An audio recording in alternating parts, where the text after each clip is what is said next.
is. Audience, because we are live here at Fort Monroe, we cannot take phone calls. However, you can send in your questions to our Facebook page. That's at anotherviewradio.org. And you can look us up on Facebook or on our page, anotherviewradio.org, or go to Facebook and look up Another View Radio. And studio audience, studio. Sitting in the grass audience over there. If you all have a question, just raise your hand and we would love to bring you on. Terry, so you came from Massachusetts. Yes. So how are the people in Massachusetts taking this? Well, Because they got the credit for a really long time. yeah. History is, I'm in love with history. And I love what black people have done in this country. People in Massachusetts recognize what happened in this country, and they've been very supportive. I haven't had any pushback whatsoever. But I do want to piggyback on what was said just a few minutes ago. The National Park Service was created in 1960. That's almost 100 years ago, 1 week from now. And when the Park Service was created, about 50 years later, around 1966, Congress decided to give some money to the National Park Service to sort of upgrade things. When it was created, we had 35 national parks. By 1966, we had an additional 56. So that means that the country is looking at national parks as places to go. Well, and this is post-World War II. Well, the majority of the people who were going to those parks were middle-class white people. I'll pause for a minute. And those white people that brought their kids to those parks are now seniors today. They come to national parks. They support advocacy groups like the National Park Conservation Association, who pushes Congress for large budgets. And they give money to local organizations like the National Park Foundation and local friend groups. And that's why my earlier conversation around tapping into the young audience is so important. Because if they have the experience of coming to this park, walking, fishing, sitting on the beach, sitting under a tree and reading a book, if they do that with their parents, they're more likely to come back here 50 years from now and support us. That's why I'm really advocating. And that also makes sure that the history is preserved. Absolutely, absolutely. And can I add Sure, just a absolutely. plug for the National Park Service? I've noticed through my museum career that the National Park Service has done an outstanding job for supporting African American museums, historic houses. So for instance, the Booker T. Washington Monument, I would take my friends group. One year I went there, it was okay, it was nice. But once it became a part of the National Park Service, everything was preserved, and it beefed up a bit. Same thing with a lot of places in Maryland, the Frederick Douglass House. Also, I just was at Tuskegee, went there during a hurricane to run away when I lived in South Carolina. And so I had a chance to visit Tuskegee Museum and see, what's his name? George Washington Park. And it was not professional. And went back this past summer. It was like, oh my God. So the National Park Service has done a lot to help African Americans and everybody see the story and become a part of that history. So I just wanted to give that shout out. And I appreciate that. And Terry, also I'm going to let you give a shout out about the fact that there are careers that maybe African Americans may not be thinking about in terms of the National Park Service. One of the things that's so wonderful about this agency, they are all about trying to recruit minorities and diverse audiences. And there are a number of ways that you can get in. If you're in college, there's what we call the pathway program. We sort of set aside a position. When you graduate, you can move right into that position. We have people from all walks of life. We have archaeologists, we have maintenance people, we have superintendents. I happen to be African American, so anything is possible, right?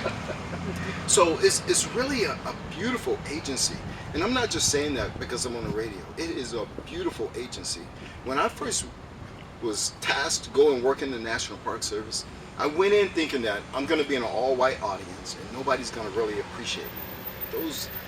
The communities that I went into embraced me. The stories that I realized that I could tell.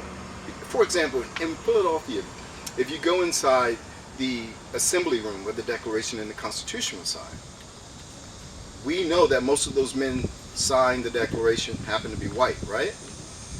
Well, when you start doing the research, some of them, if not most, owned slaves. And I thought, if I start talking about that, I might have a problem. But what I've realized is that the American people want the story. They want the truth. They want the truth. And we can't be afraid to have that conversation. You have to open that dialogue. And I think the National Park Service, part of our mission is storytelling. Think about it. If you go out to the Yosemite or to the Grand Canyon, you go to Dr. Martin Luther King's National Historic Site, thank God they're saved. You know what I mean? And we get the chance to tell that story. It's beautiful. So Glenn, there was something else that happened here in Fort Monroe that had to do, fast forward several hundred years, that had to do with African American, or actually slaves, and their emancipation. So talk to us about that. What happened?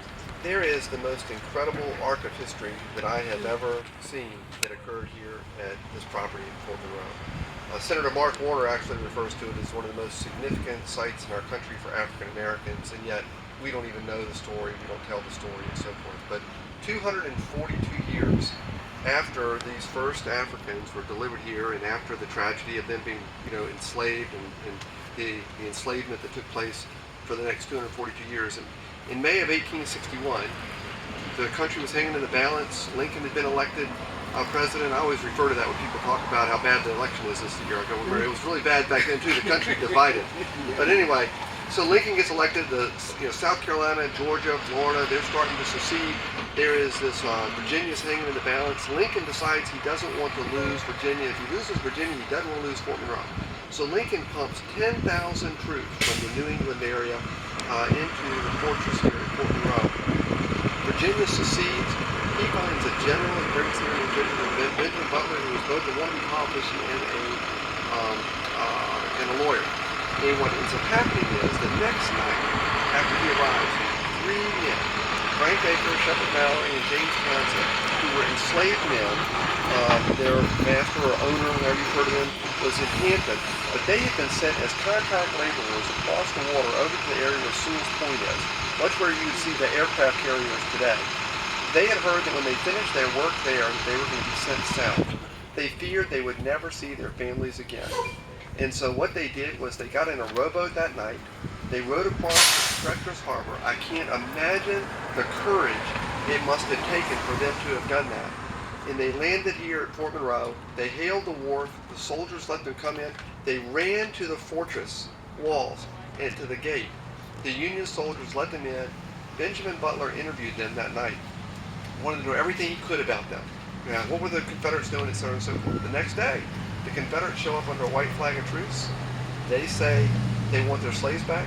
General Butler himself goes out into the streets, the very streets that you can walk on today, and has a debate with these men about slavery. At some point in the debate, they demand to have their slaves returned, that he has to do it because it's a legal requirement. He says, absolutely not, you're no longer part of the Union. Then they say, well, they're our property. And like any good lawyer watching for that moment, he says, oh, you call them your property and you're using them against me. I will then declare them contraband of war.